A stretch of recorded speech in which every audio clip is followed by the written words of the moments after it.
Hello YouTube, StuckInAPool here, and today we're going to be talking about a little Fire Emblem Heroes stuff, and the topic for today is the weapon refinery. And so what I want to talk about is the units that have unique weapons that got left out. We saw some pretty cool upgrades for weapons, like Eldigan's having built-in Fury, and Ephraim having his special that allowed his guaranteed follow-up attack. But there were other units that have unique weapons that unfortunately didn't get any boost, and they probably need it just as much, if not more so. So in this video, I'm going to talk about some ideas I had for characters that have unique uninheritable weapons, and things we can do for them to give them a little boost. So before I begin, I just want to say there are some weapons I'm not going to cover because they're new enough and strong enough on their own that they really don't need any help. So I'm going to put a screen up right here. If you want to hear some ideas for any of these weapons for upgrades, I'm not going to be talking about them because they're fine, and if you think they need upgrades, probably not. So I divided it by color. But before I get into the colors, I want to talk about the three main characters of the game, the Ascarian trio, Alphonse, Serena, and Tana. And honestly, these three kind of got the short end of the stick in terms of builds and weapons. Honestly, their unique weapons aren't all that powerful, and their stat totals are pretty low.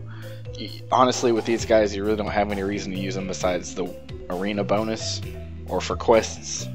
So I think eventually, once Intelligent Systems does release a bunch of new weapon refinements, or separately from it even, I think they need to introduce some way to upgrade your Ascarian trio's stats and their weapons. So starting with Alphonse, I want to talk about him first.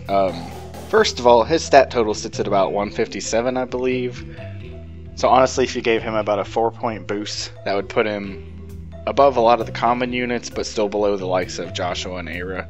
So looking at his stat spread and what job he wants to do, I mean, his speed is pretty low, so I think if he were to receive a stat boost, I think maybe attack and defense +2. I think that would be a good place to be for him. And as for skills, the only unique thing I thought up for him as a passive, considering his current passive wants him to be below half health, I think it would be interesting to have a passive that made it so that when he's below half health, he'll receive half damage from all sources. That might be a bit too strong. Honestly, it's one of the more questionable things that I thought up. But it would definitely help with survivability, and with his slow speed, he needs as much help there as he can get. And the last thing I want to talk about for Alphonse is actually an idea I had for the whole trio. I think since some units are getting unique specials, like Erika and Black Knight, I think them having a unique kind of tied together special would be kind of cool. And the idea I thought of would be kind of a trio of skills. With Alphonse, I'm going to call it Ascarian Fire. And for the other two, it could be Lightning and Wind. And the whole concept behind the idea is it's going to be a damage boost based on stats, kind of like, Draconic Aura, Bonfire, or Iceberg. But instead of being based on the user of the skill, it's going to be based on whichever ally they have on the field has the highest in that stat. So Alphonse is going to be based on attack, and given that his attack is already pretty high, if you have an attack boosting skill with him, he might just be going off of his attack. But if you have, say, like an Effie or someone else who has really high attack, it could be a boost based on theirs. So it would basically just be Draconic Aura. It would be a 3 cooldown special, and it would be based on attack.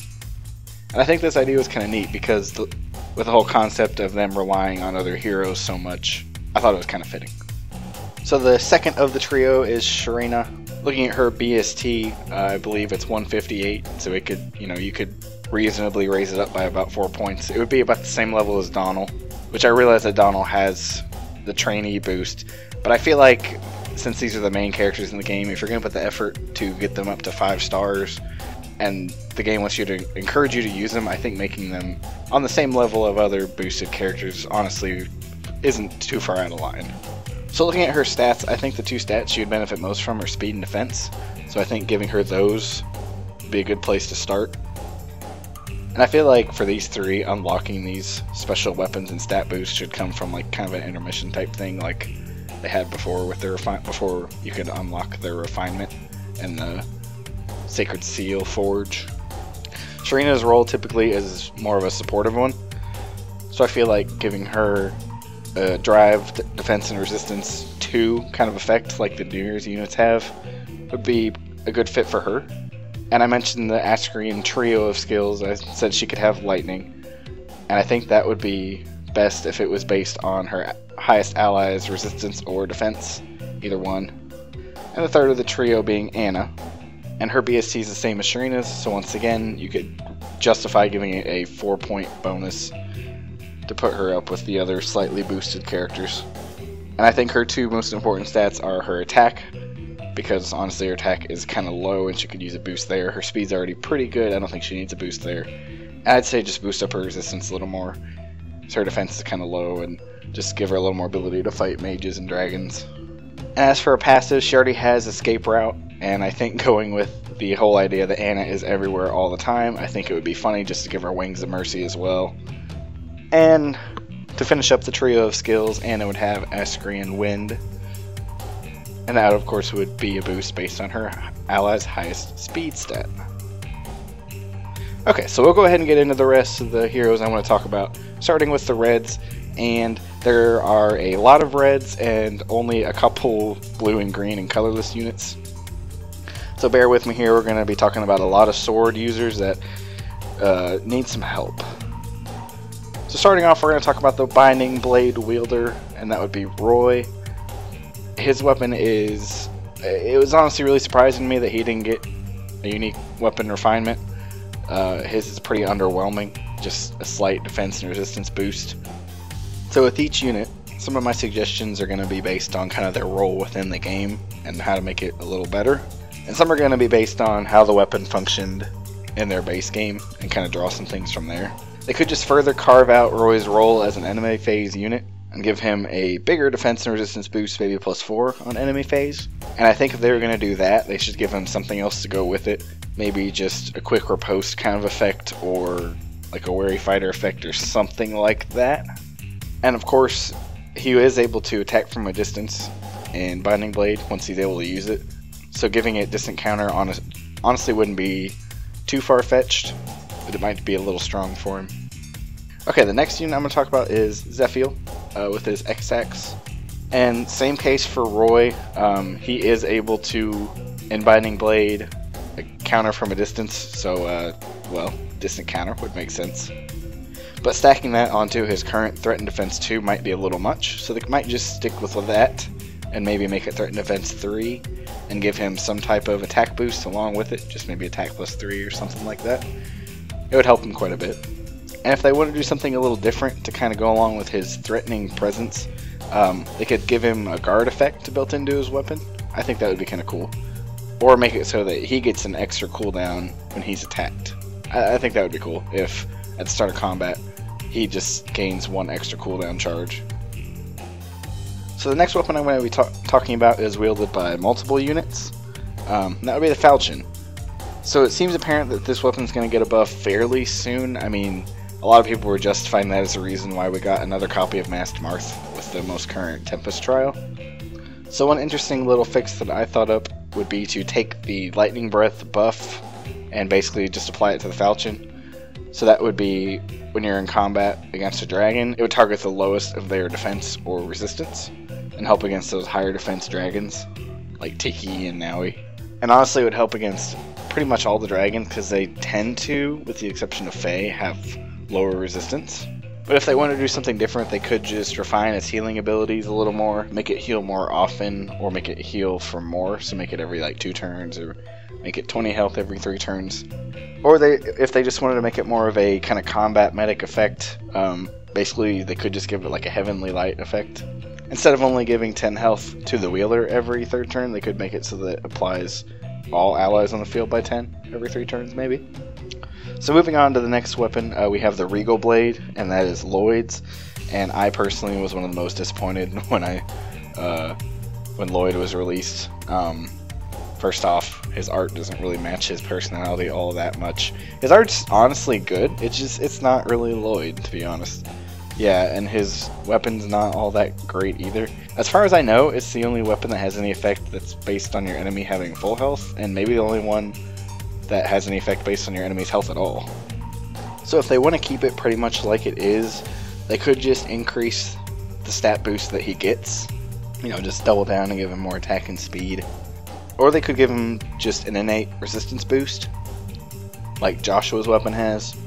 Or they could give it the kitty paddle effect and just make it effective against mages. Honestly, I feel like any of those things would help him a lot with his role, which tends to be fighting mages because his resistance is pretty high. Or dragons, for that matter. And one other small idea I had was if they want to keep the effect of activating when your enemy is full health, they could give him a desperation effect. If he's able to attack a foe twice and they have full health, then he'll get in both attacks before they do anything. So the next unit I'm going to talk about is one that I personally am really hoping gets an upgrade soon, and that's Erika with her Sieglinde. And it seemed kind of unfair that Ephraim got a boost and she didn't, so hopefully they'll get her one soon. And given that her role is kind of just to be a buff bot and make sure she survives, they could just further extend that role and give her something built in, like a drive. Or if they wanted to get kind of crazy, they could give her some type of infantry pulse effect. Now, given that she has pretty low health, I don't know how effective it would be. They might have to tweak it somehow. Now, Erika's main problem, however, is that her attack is super low, so offensively she's not very strong. So if they're going to be a little more boring, they could just give her a small attack boost.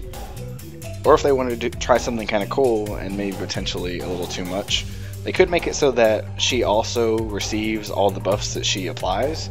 Given that that's what she wants to do more than anything, I feel like that would be kind of cool.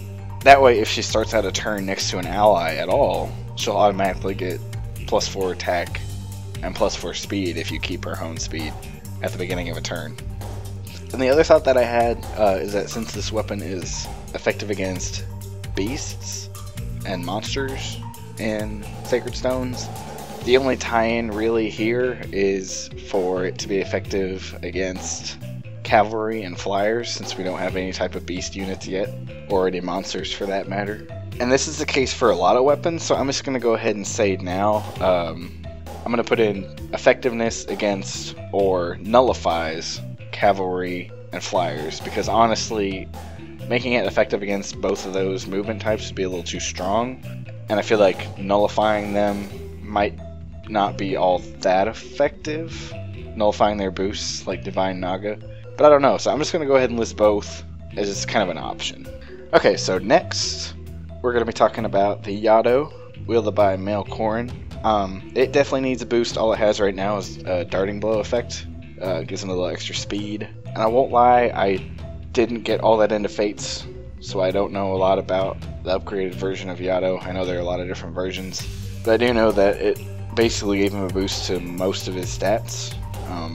If they want to keep him as an initiation type unit, they could just say give him Swift Sparrow, or I saw someone say they thought it should give him +4 to all stats with initiating. That might be a little much. Maybe tune it down, give him +2 to all stats, or if they wanted to keep his offensive potential, they could make it do kind of like a scale down thing. Give him like 4 speed, 3 attack, 2 defense, 1 resistance, or something like that. I don't know. And if they wanted to get away from just keeping the player phase stat boost, they could do something to give it some effectiveness against dragons. I know it made him better at fighting dragons and fates. It could have an effectiveness against dragons, or it could target the lower of their defense or resistance, like I mentioned with the Falchion. Okay, we're getting into the red tomes now. We're going to start with Leo. So Leo's tome has the built-in gravity effect, and that's honestly all it has to it. And it only makes sense that since healers got a boost to their gravity staff, that he gets some kind of boost to his tome. So they could just make it into a gravity plus effect and affect enemies within one space. Or if they want to do something a bit more unique to his tome and fates, I believe it had a % chance of cutting the magic damage he received if he's attacked. So I'm going to say they could give it the same effect that Divine Tearfang currently has, and make it so that on the first attack he receives half damage if the unit attacking him is magic. And given that he's an enemy phase unit, I think that's something he would appreciate. And the next unit we're going to be talking about is Sanaki and her Cymbeline. And I do know that her tome was actually effective against beasts in her game, even though she never really got to fight any beasts. So it could have that same effect like I mentioned with Erika's Sieglinde, and just make it either effective against or nullify the boosts of cavalry and flyers. Or they could stick with her harsh command effect. I think this would be interesting, considering that right now her weapon provides a hone attack to anyone within 2 spaces of her if she attacks, which is kind of silly since she comes with hone attack. I think they should make it so that whenever she attacks, she can convert the penalties of all nearby allies into bonuses. So that'd be a good way for her to buff her allies without having to waste her turn using harsh command, and it wouldn't just affect one person. And the last unit I'm going to mention here, I kind of debated whether or not I really wanted to include them in this list. She's not all that new, but she could probably use a small hand, and that's Naui, specifically Halloween Naui. Her Grimoire Tome, it's okay. It gives her a lot of extra mobility, but, you know, I never see her used at all, and I really don't have any inclination towards using her. So I feel like they need to either increase how strong she is with it, or increase the mobility. So they could make it so that she doesn't have to worry about the health penalty, you know, she doesn't have to be above half health to use it. Or they could increase the spaces that she's able to go across and make it 3 spaces instead of 2. But honestly, that would give her the ability to zip 5 spaces across the map, which might be a little excessive. Or they could just give her some type of panic effect, similar to Halloween Jacob and Henry's, and either make it so that it applies 2 spaces from where she attacks, or since she is so mobile and she likes to be everywhere, and she might be kind of closer into the fray more often, it could make it so that it applies an effect around her, which honestly would be probably less useful, but also not quite as strong. It would be kind of silly to give it the same effect as 2 other units, in addition to what it currently has. Okay, so we're going to be talking about the blues next, and if we take out the weapons that I had deemed as good enough on their own, then that just leaves us with 1 unit besides Serena. So our blue unit that I want to talk about is Tana, and her weapon is honestly pretty strong, and she wasn't released too long ago, or she doesn't need a huge boost, but I feel like giving her more than Steady Stance 3.5 would be handy for her. So again, looking to Sacred Stones for inspiration. I know her weapon was effective against beasts, so they could again just apply it to horses and flyers. The other interesting idea I had was that her spear and her brother's bow are technically twin weapons, so they could make it refinable so that they have each other's effects. So they could put the owl effect on her lance. So given that she's already an enemy phase unit, it'd basically allow you to set 3 allies around her and tank hits pretty well. It might be a little much, but I do think it's a pretty cool idea. Or if they just wanted to give her basically another passive, they could always put flyer formation on her. I feel like that would be good. Since she comes with guidance, you're typically more inclined to use her on a mixed team. You don't really want to use her on Flyer Emblem as much. Since her C slot, you can't put any type of Flyer Emblem buff. But if they gave her built-in flyer formation, that'd make her a bit more handy around other flyers. So moving on now to the greens, and again, I only have 1 unit that I feel like could use a boost besides Anna. And honestly, if anything, he just needs a minor boost. The only reason I'm including him really on this list is because he's been around since the beginning, and his unit just has 1 skill. Now given it's one of the best skills in the game still, so we're talking about Hector. So Hector has, of course, Quick Riposte 2 built into his weapon, which is great. Allows him to free up that B slot. But if they wanted to give him something besides just 1 skill, they could just give him a stat boost.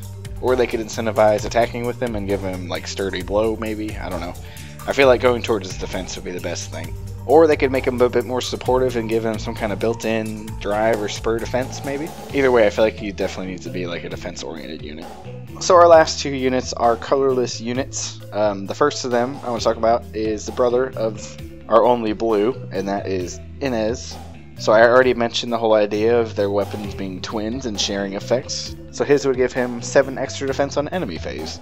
And I considered going with resistance instead of defense, but his resistance is already so sky high, I don't want to make him like untouchable by mages.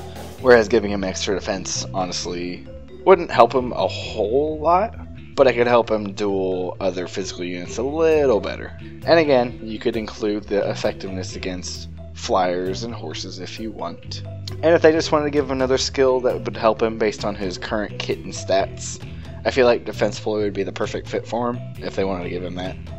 But they'd probably want to tune it down to maybe Defense Ploy 2 instead of 3. And the last unit I'll talk about today is a unit I really want to be good. He was one of my first 5 stars, and he's he sits right in like mediocrity land with a bunch of the other archers. And that's George with his Parthia.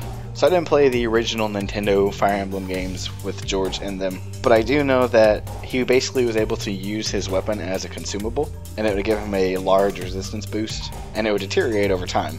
So what they could do, they could make it give him 7 resistance at the start of a battle, and every turn it would tick down by 1 till it's 0. Or, another idea I had is basically a mechanic that is not really in the game right now, and they could make it that if you decide to wait instead of doing any type of combat or using any assist, he'll get a stat boost. And of course the stat he would get would be resistance. So I think that'd be interesting. If you decide to wait, you would automatically have 7 resistance until your next turn. Or if they just wanted to take what they have right now and kind of change it or build on it, they could increase it to Warning Blow 3 and just give him a little better ability at fighting mages and tune up his resistance a little bit, possibly. Or they could use Swift Strike. Honestly, he could use his speed more than anything. That way he'd have additional speed as well as resistance when initiating. So that's all the units I wanted to talk about today. I apologize if I didn't talk about a unit that you wanted to see, but like I said, if I didn't talk about your unit, there's a good chance they're already pretty strong right now. So if you have any original ideas of your own, or something you really want to share, leave it down in the comments.